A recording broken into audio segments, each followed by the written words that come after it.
Good morning, another lovely day in Canada. If you've been following along, you'll have seen that I've been struggling with my rear suspension setup. So hopefully today will be the day that I finally get it sorted. Let's do it.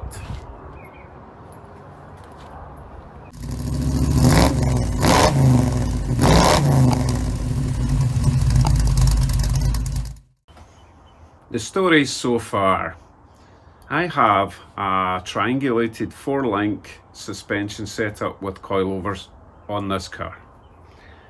Now over time, and by time I mean like a few weeks, I noticed that where the coilovers were attached at the top was basically falling away. It wasn't strong enough, so I had to replace the cross member that the top of the coilovers were attached to. The only way to do it effectively and safely was to mount that cross member a bit lower than was originally mounted. This meant that when I put the coilovers back in, the back of the car was sitting too high. So I decided to swap the coilover springs with a stiffer set of springs, but they're too stiff. So I swapped the springs back to the softer springs. The height was good, but the back of the car was bottoming out and the dampers were hitting, they were at the max compression. And that's where we're at now. So I've really been struggling with what to do because I can't afford to get new coilovers at the moment. Times are tough and I really have to make do with what I've got. Now, I had considered cutting a set of the springs, the ones that were too high, but what you can't really do with coilover springs is cut them, because as you can see, the top spring on both sides has to be flat, okay? And yeah, as you can see there, it's actually trimmed down as well as being kind of bent down. Now I know you're not supposed to add heat to coil springs, it changes the dynamic of the compression, and also I just can't do that, you know, I just can't do that. You run the risk of, if you cut a coil spring say there, then you've got all that gap, so you're going to get an uneven surface on the top of the bottom mount. So you really can't cut coil springs like you could a normal suspension coil spring. Normal suspension coil springs have got that on one side and basically it's just open on the other, and they go into a kind of sloping mount. So you can get away with it in a normal spring, not a coil spring. So it's not really an option, at least for me. Now, as luck would have it, my new best friend, Alan's the guy that's got the little yellow pickup hot rod that he's building. I'll stick a link up there. Go visit his channel. Alan dropped by last night. Now, I've only met Alan twice now.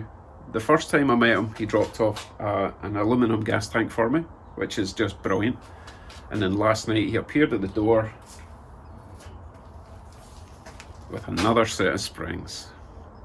They may or not be any use, but it's another option. I've now got 3 sets of springs I can try in various formats. But I tell you what I'm going to do first. The very first thing and the easiest thing without any more fabrication will be to raise these coilovers a bit. They are adjustable at the bottom and they're fully in their lowest setting.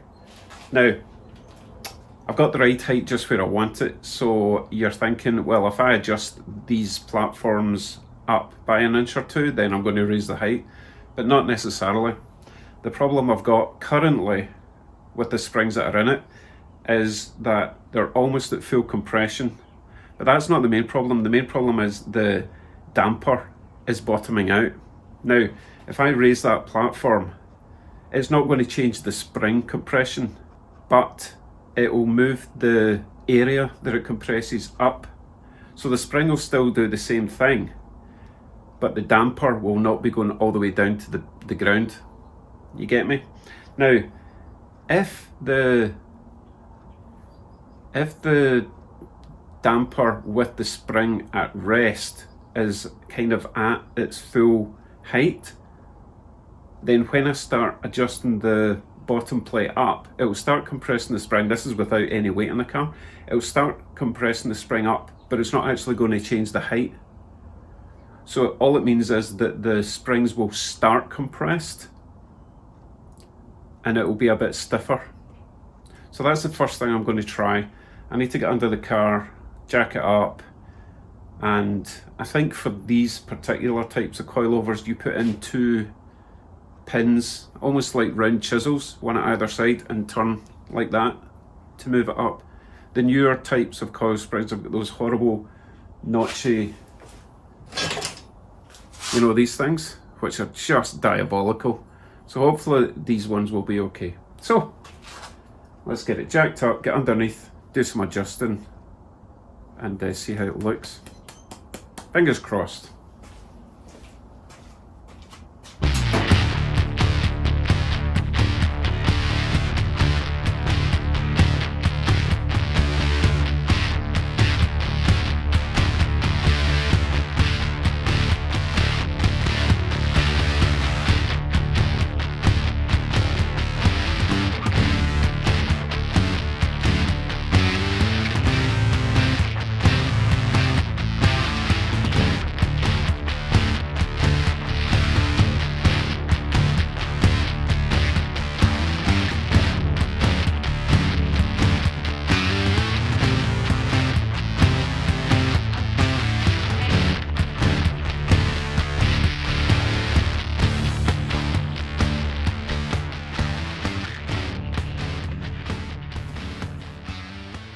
So I have a fair bit of height now, but it settles a lot when you drive it. So let's go for a drive.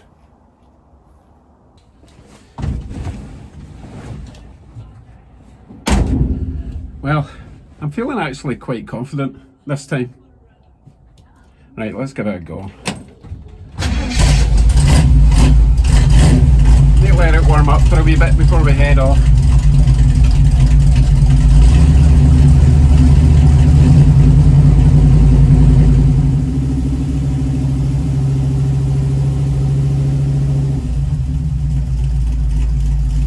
Okay, here goes nothing.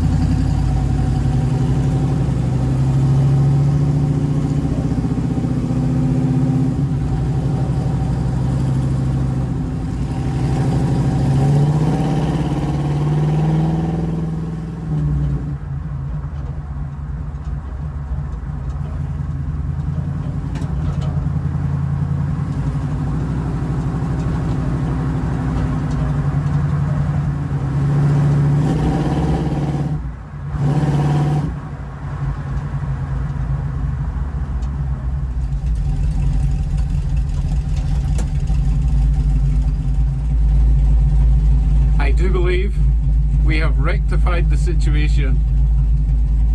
So we'll head home and we'll look under the back and see how close those springs are now compressed. Bearing in mind the car is relatively empty apart from me. I've still got panelling to put in the back and obviously a passenger as well. No offence to the size of the passenger, but it's all going to bring the weight down at the back. So far so good. We'll head back, check underneath.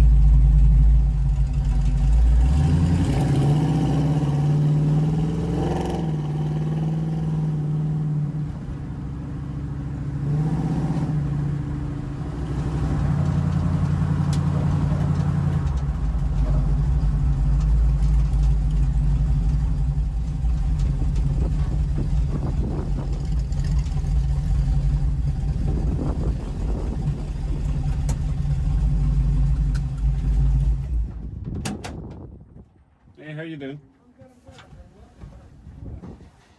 Oh yeah. Right, before I get too excited, let's check underneath, see what the springs are looking like.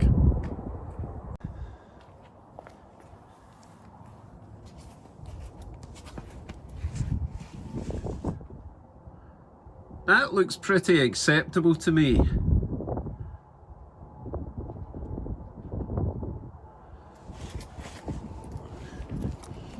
I'm actually okay with that, because they're not actually going to go down much further, because as you know, the more you compress it, the tighter it's all going to get.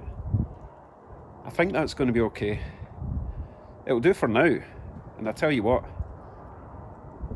if it does start bottoming out, hopefully by that time I'll have a bit more cash, and all I have to do now obviously is just to get the right tension of spring, the right height of spring, and we're sorted.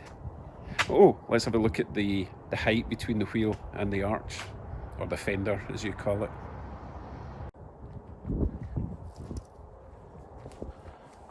Now it's a wee bit higher than I would like, but it's not as high as it was with the stiffer springs. And you know what, I might actually raise the front a tiny little bit. It's got the original Crown Vic springs on it, so those coils are probably pretty tired anyway. So if I replace them with new ones, then it will bring it up maybe an inch, and it will just give it a nice little rake. Overall, overjoyed. So I can finally start planning some road trips more than a mile from the house, you know, in case something goes wrong. I'm fairly confident now that it will make it back. So the first trip, well, gas station obviously, but in order of distance away, probably Andrew with the green Mercury, or is that a Ford, or is it the same thing? And then probably down to see Alan, who gave me the springs earlier, or last night. And also Larry is down the mountain, as they call it, from where I live. So I'll need to go down and visit Larry. Or we could all just meet up and, you know, save me going to see everyone. But I think I owe it to these people who've helped me out to take a wee trip down, show them the car, maybe take them for a spin. Maybe not, because the whole mask in a car thing is really annoying. And I don't mean like clown masks.